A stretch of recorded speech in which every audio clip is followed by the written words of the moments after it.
Olá, colecionadores e seguidores do canal Coisa de Colecionador.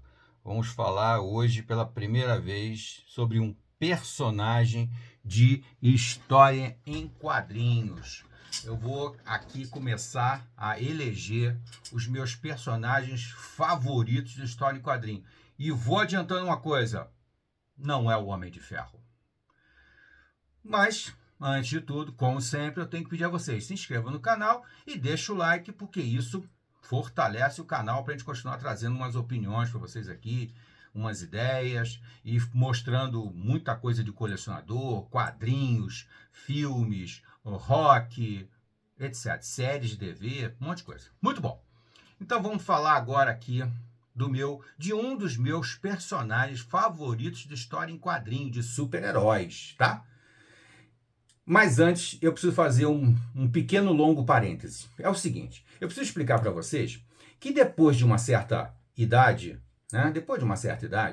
os personagens começam a perder completamente o protagonismo do nosso gosto na hora de ler histórias em quadrinho. Isso é um processo normal, natural. Eu comecei a ler história em quadrinho quando a história em quadrinho praticamente, não vou dizer chegou ao Brasil, mas na Idade de Prata, que uma DC Comics gosta de chamar, né? Na Idade de Prata. A idade em que a DC estava reconstruindo os personagens dela, criando toda aquela nova legião de heróis, remodelando um monte de personagens para os anos 60, e a Marvel surgia, né? E com a Marvel surgiam vários heróis que tiveram um apelo assim incrível nos anos 60 aqui no Brasil, né?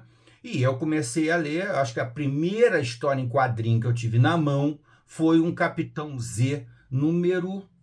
Agora não me lembro se foi o número 0 ou se foi já o número 1. Mas enfim, foi um desses aí e tal. Me lembro até que na época o número 0 foi distribuído nos postos de gasolina da Shell, porque a Shell era patrocinadora dos super-heróis da Marvel aqui no Brasil. Era um grande lançamento que foi protagonizado, né, por uma emissora de televisão junto com a editora Ebal, Editora Brasil América Limitada, que trouxeram para o Brasil, junto com as animações, o Adolfo Aizen, que era o editor-chefe da editora dono, né, da editora Ebal, ele descobriu que ele podia trazer isso aí simultâneo. Então foi feito um grande convênio, né, para lançar os super-heróis da Marvel aqui no Brasil, que era uma grande novidade. O Batman, o Super-Homem já estavam todos aí, mas os da Marvel eram uma novidade.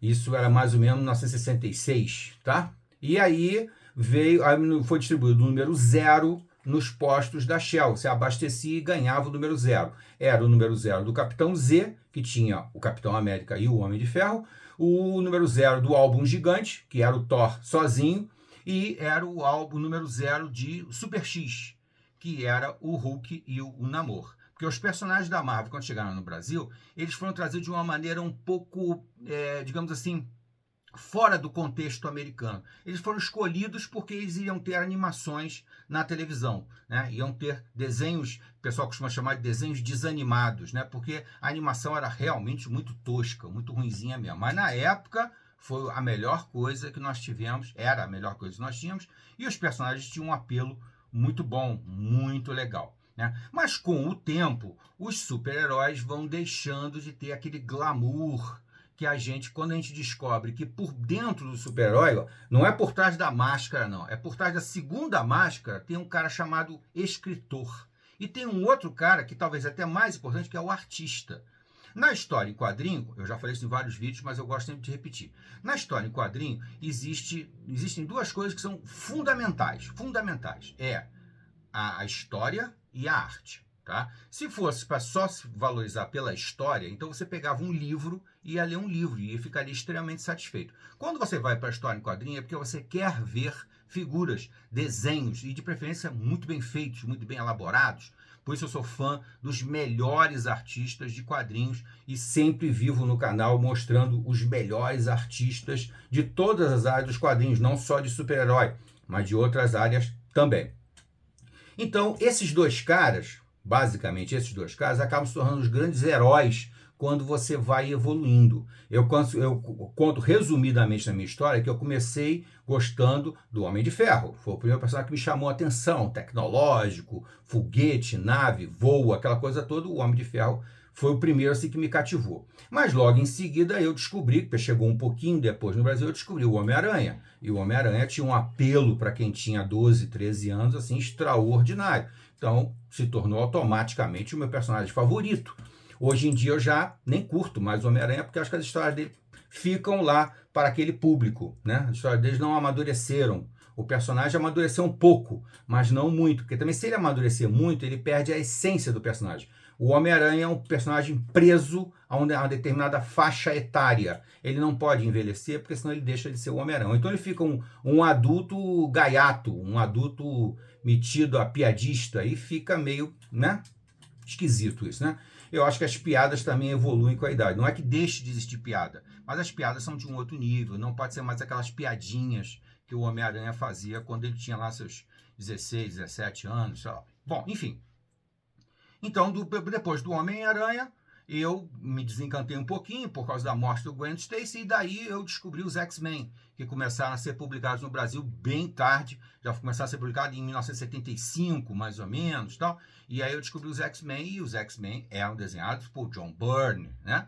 Citando, logicamente, que antes o Homem-Aranha que eu gostava, depois eu descobri que eu gostava tanto daquele Homem-Aranha específico, era porque era desenhado por John Romita, grande artista, e as histórias eram do Stan Lee, beleza? Aí vieram os X-Men, e logo em seguida, quando surgiu o famoso Super Aventuras Marvel, que era capitaneado pelos X-Men, eu li Demolidor e o Demolidor Definitivo, que é o Demolidor do Frank Miller, um dos melhores. E aí você vai evoluindo e cada vez mais você começa a prestar atenção em nomes como John Romita, como Jim Aparo, como Neil Adams, como Alan Davis, e aí você vai vendo que, peraí, eu não gosto dos heróis. Os heróis são legais, são bacanas, mas não é dos heróis que eu gosto. Eu gosto de quem escreve. Eu gosto muito mais ainda de quem desenha, tá? Porque o mesmo personagem, se tiver uma história desenhada por um cara que eu não gosto da história. Se ele for desenhado, se ele for escrito por um cara que não escreve uma história legal, eu não gosto da história. Eu não tenho tudo dos personagens que eu mais gosto. Não tenho em quadrinhos. Você vê que eu tenho uma coleção boa aqui, mas tem muito quadrinho de determinado personagem que eu não tenho, ou porque a arte não me agrada, frequentemente porque a arte não me agrada, e às vezes é porque a história também não me agrada. Se bem que se a arte me agradar, a história eu dou uma relevada, eu dou uma, né? Se não for do meu desagrado, né? Porque tem história que me desagrada a gente, né? No canal tem vídeos que eu tô falando de algumas histórias em quadrinhos aí que eu detesto. Mas, quando é assim, tudo bem. A história é fraquinha, mas a arte é muito bonita, então tudo bem. História em quadrinho é 60% a arte, eu sempre digo isso, e 40% a história, tá? Muito bem. E agora vamos chegando aqui então para entender por que é que eu demorei tanto a começar a falar de personagens de quadrinho. Por causa disso. Porque, para mim, é muito mais importante, muito mais interessante eu falar de grandes escritores, grandes artistas, edições bonitas, edições caprichadas, edições de colecionador, né? Porque eu, pessoalmente, por exemplo, eu tive uma coleção praticamente completa. Completa, eu tive de formatinho. Eu tive quase tudo. Eu tive tudo de quadrinhos, de formatinho que saiu pela editora Abril e também pela editora Globo, né? Pela RGE, Globo e Abril, tudo isso eu tive formatinho. E quando chegou em 2007, mais ou menos, eu percebi que eu não tinha saco de reler quadrinho com aquele papel jornal pequenininho, com os quadrinhos tudo pequenininho. Eu não gostava daquilo. Aí eu me desfiz, vendi. Aliás, foi um excelente negócio, eu ganhei muito dinheiro com aquilo ali. E voltei a colecionar em 2012, quando eu percebi que a Panini tinha chegado no nível que eu gostaria que tivesse as publicações. A Panini começa no Brasil no início dos anos 2000, mais ou menos, mas começa com uma coisa assim bem básica, né? Publicando quadrinhos básicos e ainda sem uma linha editorial muito definida, com uma qualidade editorial muito fraca, tal, mas ela vai amadurecendo e aquela seriedade que a Panini tem na Itália, principalmente, né? Mas também para outros lugares do mundo, ela traz para o Brasil essa seriedade editorial e começa a fazer um trabalho extremamente consistente e competente. E aí eu fui içado novamente para o mundo dos quadrinhos por conta de Os Supremos, do Mark Millar, né? Agora me deu até uma falha aqui, é Mark Millar. Do Mark Millar, que realmente eu até achei sensacional, que na edição dos Supremos, deixa eu até pegar aqui um instantinho, na edição dos Supremos, tá aqui, na edição dos Supremos, no editorial dessa edição aqui, que é a última edição, tá? No editorial dessa edição aqui, o autor aqui diz, o editor aqui diz, né, que faz o prefácio, ele diz assim, que coisa fez esse cara, esse tal de Mark Millar? Aqui você vê como são as coisas, né? Nessa época nem havia uma citação do autor. Nessa edição aqui não tem a citação dos autores, do artista e do autor. Eu vou até abrir aqui para conferir que essa edição aqui para mim tem um simbolismo muito grande, porque ela me representa a minha volta aos quadrinhos. Ó, Mark Millar e Bryan Hitch. Bryan Hitch eu já conhecia ele, eu já tinha uma noção dele dos anos 90. E nos anos 90 eu ainda colecionei quadrinhos. Muito pouco, mas colecionei. Porque eu fui abandonando os quadrinhos depois que aquela famosa bolha dos anos 90, que só produziu porcaria, fez muita gente abandonar os quadrinhos. Então, o Mark Millar, aqui, nesse prefácio aqui, se eu não me engano, é do Joss Whedon. É do Joss Whedon, que está envolvido no universo cinematográfico da Marvel e tal. Ele fez um prefácio para cá e ele fala isso, que o Mark Millar é um cara maldito, porque ele me obrigou a voltar a ler quadrinhos. Então é mais ou menos por aí. Eu só estou fazendo esse panorama, gente, para falar de um dos meus heróis favoritos, para vocês terem uma ideia de como é que é a evolução de um crítico. E eu sou um crítico muito exigente, muito chato, quando se trata de história em quadrinho. Aliás, tudo. De rock, de filme, de série, o que você quiser, de literatura, eu só vou apontar para vocês como bom aquilo que realmente eu acho excepcional, tá? Então, Os Supremos me obrigou a voltar a ler, e aí eu fui ver, né? Porque eu comecei a ler Os Supremos, não foi nem essa edição não, uma edição antiga, e eu fui ler Os Supremos e fiquei realmente apaixonado. Eu disse, nossa, que visão totalmente diferente dos famosos Vingadores, que tinha aquelas historinhas, né? Bobinhas, infantis, lá dos anos 60, 70, 80, que não iam muito a lugar nenhum, que até hoje eu não tenho paciência de reler aquelas histórias. Muita coisa já foi republicada e eu não tenho vontade de reler. Sinceramente, não tenho. Porque o padrão vai se elevando. Por exemplo, eu ainda gosto muito da arte do Jim Aparo. Jim Aparo, um artista de quadrinhos muito famoso, desenhou Batman, desenhou Aquaman, desenhou Espectro, mas mesmo ele, que eu adoro a arte dele, eu reverencio a arte dele, as histórias são muito bobinhas, aquelas histórias dos anos 60, anos 70, né? Início dos anos 80 tal, ainda eram muito bobinhas, então hoje em dia eu não tenho paciência para reler. Já isso aqui eu já reli 4, 5 vezes, porque realmente é sensacional. Então isso que eu quero mostrar para vocês é o seguinte, é a evolução do crítico de história em quadrinho, daquela pessoa mais velha que já leu quase tudo, né? Já leu quase tudo, é um exagero, mas vamos lá, já leu muita coisa e começa a ter um padrão cada vez mais elevado. Então, os personagens, conforme eu falei, eles perdem o sentido. Você vai sentindo que eles vão se enfraquecendo com o tempo. O que você quer ler é uma boa história, tanto é que você se desloca do universo de quadrinhos, de super-herói. Você vai ler outros universos, né? O universo de fábulas, o universo sei lá, dramas históricos e outras coisas mais, faroeste, ficção científica. Você vai ler tudo isso aí, terror. Você vai ler tudo isso e vai começando a gostar cada vez mais e sente que quando os autores têm mais liberdade de criação, principalmente os escritores, eles são capazes de construir histórias muito mais legais, né? Por isso é que alguns autores, vou citar aqui o nome do Tom King, que é um autor bem atual e que eu gosto bastante. O Tom King prefere fazer aquilo que o Frank Miller fez lá nos anos 80. O Tom King sabe o que o Frank Miller ensinou. O Frank Miller ensinou o seguinte: me deem um personagem que ninguém gosta mais. Me deem um personagem que ninguém está mais interessado, que não está vendendo. Eu quero esse. Esse eu quero, que eu vou recriar ele, porque eu vou ter liberdade, já que ele vai Não é? A revista vai ser cancelada, não vai ser cancelada, então deixa eu recriar ele. Tá bom, então vamos em frente. O Frank Miller foi basicamente o primeiro cara a fazer isso. E pegou o Demolidor, que era uma revista que estava sendo cancelada, e reformulou o Demolidor, dando liberdade ao Frank Miller, né? Porque mesmo o anterior, o Frank Miller já desenhava o Demolidor. Mas era o Roger Mackenzie, se não me engano, que escrevia o Demolidor. E não conseguia, sabe, deslanchar o Demolidor.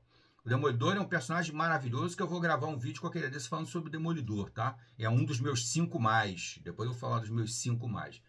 Os meus 5 mais, por quê? Porque são personagens que transcendem a fantasia. A fantasia que eu digo é a roupinha, entendeu? O Demolidor é muito mais do que a roupinha de diabo dele. É muito mais do que isso, tá?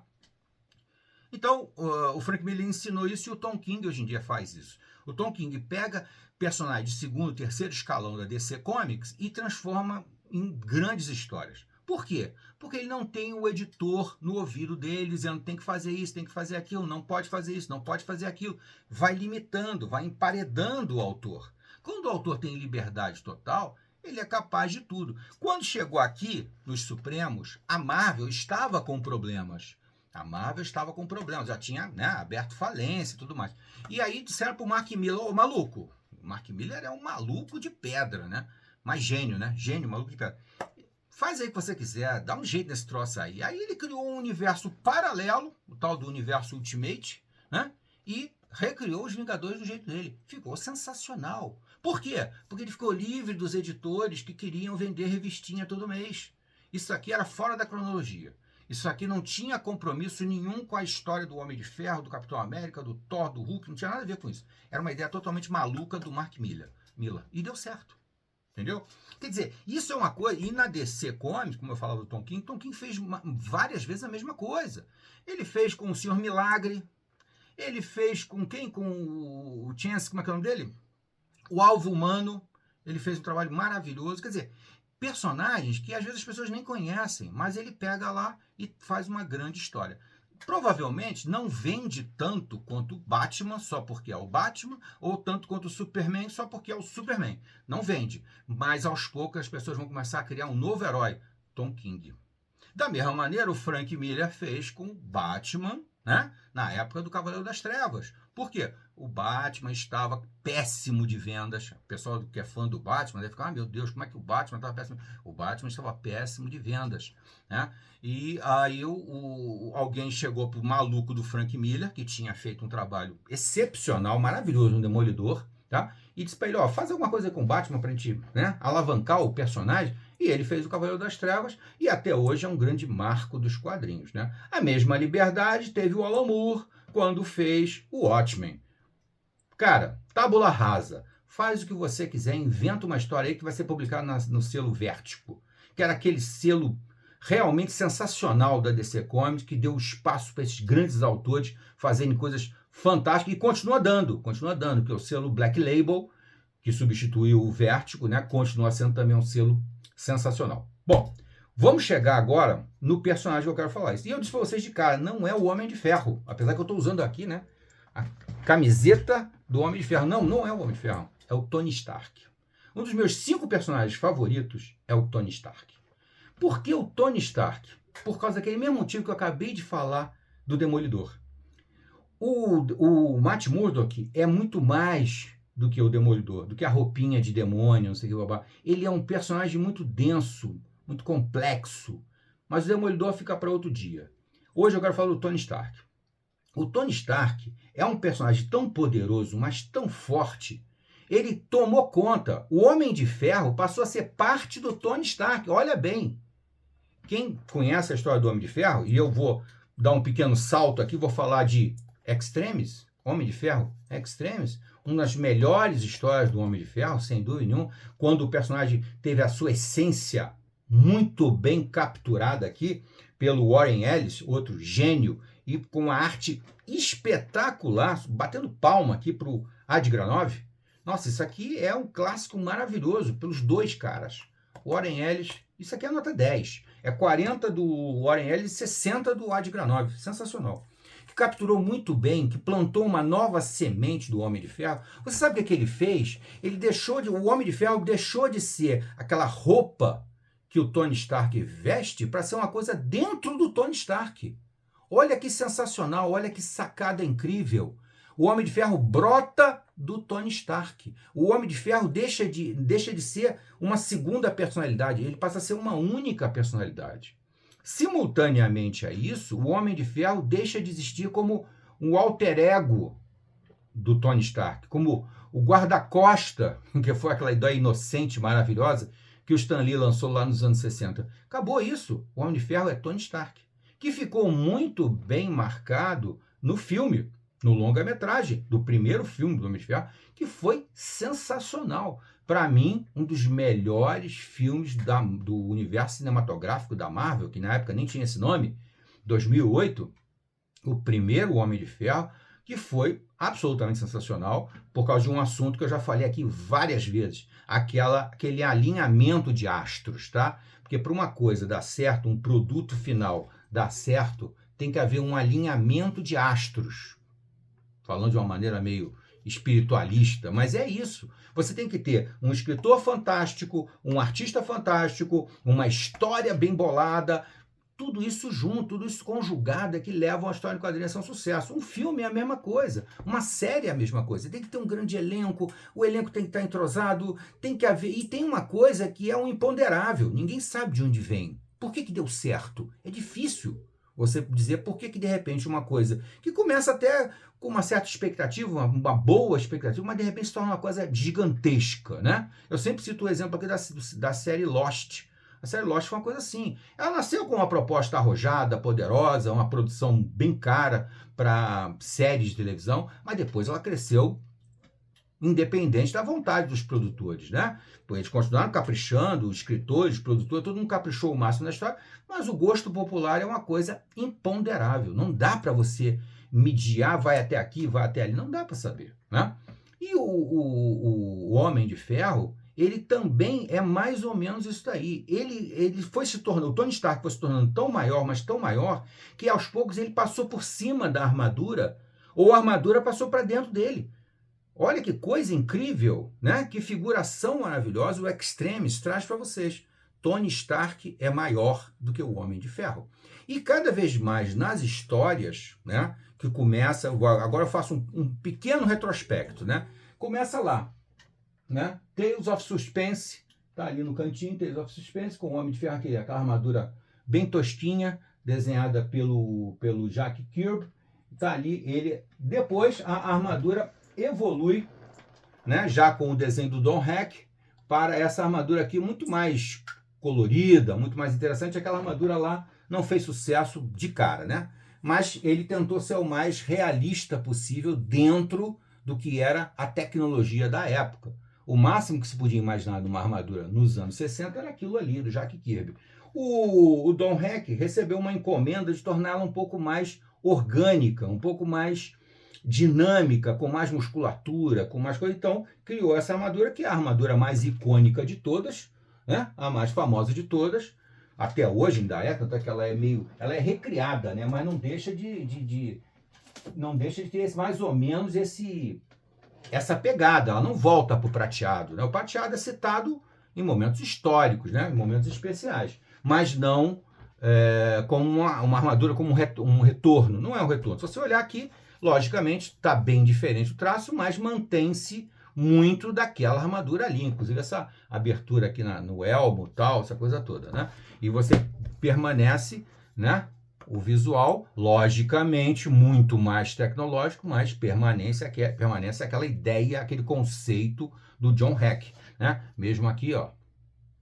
Tá? Bom, então, inegavelmente, a partir daquele momento ali, o Homem de Ferro é aquele joguinho normal de super-herói. Vai lá, acontece o crime, um acidente, alguma coisa, ele está ameaçado, ele vai, bota aquela roupa e aí vai, entra em ação.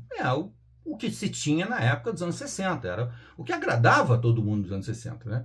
E aí, só que isso daí vai caindo, né, numa coisa cansativa, sem graça. E aí, nos anos 70, começa a precisar haver alguma remodelação, repensar coisas, os quadrinhos começam a não vender mais porque a fórmula se esgota, isso é normal. E aí, passando para isso aí, você então vai ter o famoso, deixa eu ver se eu acho ele aqui agora, Bom, o trajeto de triunfo ainda é.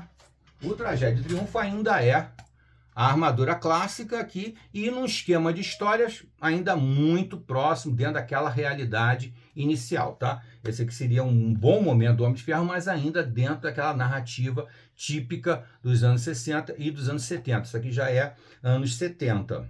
Aqui não tem a data exata, mas é anos 70. Deixa eu ver aqui se eu consigo achar uma data. Mas isso aqui é anos 70, 72. Mais ou menos anos 70, isso aqui sai. Muito bem. E aí, com o tempo, chega aos anos 80 e já não dá mais para continuar nessa mesma pegada. Você já tem que começar a pensar um pouco maior, né? E aqui você ainda tem, no finalzinho dos anos 70, essa série aqui que também é bem legal, mas ainda tem aquela narrativa mais simples do início do fim. Quando você começa a perceber, inclusive esse título é maravilhoso, que marca realmente o início do fim de uma era de quadrinhos em que as histórias eram bem mais simples, as narrativas eram bem mais básicas. E o Tony Stark ainda permanecia refém da armadura. Olha como que são as coisas. Nessa época, desde o início até aqui, o Homem de Ferro era refém da armadura. Por quê? Porque ele dependia daquela placa peitoral dele para permanecer vivo. Todo mundo conhece a história do Homem de Ferro. Ele sofreu um acidente. Nos quadrinhos foi lá nos anos 60, no cinema já foi depois, né? Já foi já foi em outra guerra, agora me falhou aqui. Um foi na Guerra da Coreia, o outro, eu não sei, no Vietnã e tal, enfim. Já seria a Guerra do Golfo, né? No cinema é a Guerra do Golfo. E na história quadrinho era a Guerra da Coreia. Tanto é que o personagem que ajuda ele muda, né? Ele deixa de ser um do Extremo Oriente, um coreano, e passa a ser um árabe, né? Um muçulmano e tal. Então, essa história aqui realmente tem um título muito legal, que é o início do fim, que marca bem essa questão. Bom, nos anos 80, que são os anos de grande transformação da história do quadrinho, o Homem de Ferro também precisa de uma grande transformação, né? Da mesma maneira que sofreu o Demolidor, da mesma maneira que sofreu os X-Men, né? Todos eles tinham que ser chacoalhados para voltar a vender. E aí o David Michelinie e o John Romita Jr., mais ainda com um traço muito parecido com o do pai dele, com o John Romita, escreveram o extraordinário O Demônio da Garrafa. E aí o Homem de Ferro começa a ganhar uma nova camada. Qual é essa camada que ele ganha? É uma camada de alguém que tem uma fragilidade, né? Em função de uma série de insatisfações pessoais, de até talvez, olha lá o sentido sempre figurado, eu gosto sempre desse lado, né? Porque às vezes se você vai para um bastidor, você percebe que a história diz muito do momento, né? Diz muito do momento histórico, por exemplo, né? Quando você marca aqui o início do fim, marca o início do fim desse tipo de narrativa. Quando você vai para essa história aqui, você diz assim, não basta eu mudar a narrativa, eu tenho que mudar um pouco o personagem, eu tenho que agregar valor ao personagem. E nesse caso, o agregar valor é agregar uma fragilidade. A questão do coração dele já estava mais superada, já não era mais uma coisa que toda história ele ficava meio sem bateria, se ele fosse ficar sem bateria ele ia morrer. Isso já estava esgotado, já não dava mais para apelar para isso. Então lançaram o Demônio da Garrafa e o Tony Stark meio saturado do mundo que ele vivia, das coisas que ele fazia, porque ele entra em crise, né? Em função de ser um produtor de armas, aquela coisa toda, começava toda essa reflexão do nosso mundo na história em quadrinho, né? E aí ele então entra em crise e se torna dependente do álcool e faz um monte de bobagem, uma coisa que o cinema também soube explorar muito bem, né? E ele passa por uma fase bem dramática, bem forte. O Demônio da Garrafa o Demônio na Garrafa, desculpa, o Demônio na Garrafa é sensacional, tá? Não resta dúvida nenhuma. E você já viu, se nós tínhamos duas camadas, basicamente, na época em que o Stan Lee e o Jack Kirby, eu acho que é o Stan Lee e o Don Heck, mas vamos lá. O Stan Lee, o Jack Kirby e o Don Heck criaram, ele tinha basicamente duas camadas. E o Tony Stark era um inventor, tal, não sei o que sofreu um acidente, e tinha um problema no peito, e daí dependia da armadura, e a armadura fazia coisas incríveis. Ponto.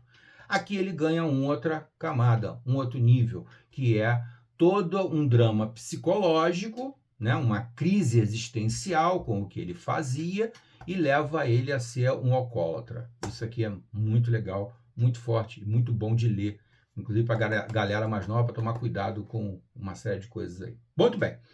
Aí passa-se o tempo, o Demônio da Uma Garrafa foi um marco nos anos 70, uma grande guinada na direção, mas novamente essa fórmula vai se esgotar. Aí, só que eles tentaram esticar isso ao máximo, né? Então, se isso aqui surgiu em 80 e poucos, eles levaram quase 20 anos para perceber que a coisa tinha que mudar. Dos anos 60 para os anos 80 foram mais ou menos 20 anos. E dos anos 80 para os anos 2000, mais 20 anos. A gente pode chegar até a conclusão que mais ou menos de 20 em 20 anos, os personagens têm que ser refrescados, têm que ser renovados, têm que ser recriados. Apesar de que a fórmula da Marvel me parece sempre melhor do que a da DC. Por quê? Porque a Marvel, ela costuma pegar o personagem, ver onde é que ele está e o que ela pode fazer para ele dali evoluir para um outro caminho. Eu acho essa fórmula melhor. A DC não, a DC passa por grandes rupturas.